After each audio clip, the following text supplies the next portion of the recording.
পানিহাটিতে জঞ্জাল সমস্যায় জেরবার হয়ে শনিবার দুপুরে বিটি রোড অবরোধ করলেন ব্যবসায়ীরা। দীর্ঘদিন ধরে বিটি রোড সংলগ্ন দোকানের সামনে জঞ্জাল স্তূপীকৃত হয়ে রয়েছে। প্রশাসনকে বারংবার বলেও সুরাহা হয়নি। বাধ্য হয়ে এদিন বিটি রোড অবরোধ করে ক্ষোভে ফেটে পড়লেন স্থানীয় ব্যবসায়ীরা।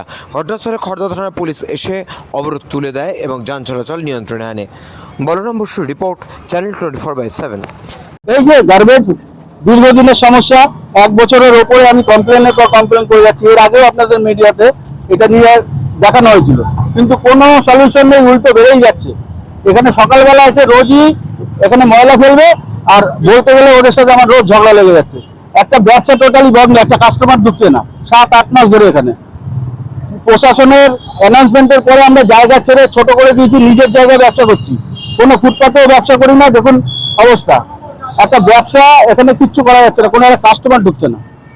আমার দোকানটা চলবে কি করে? একটা রেস্টুরেন্ট,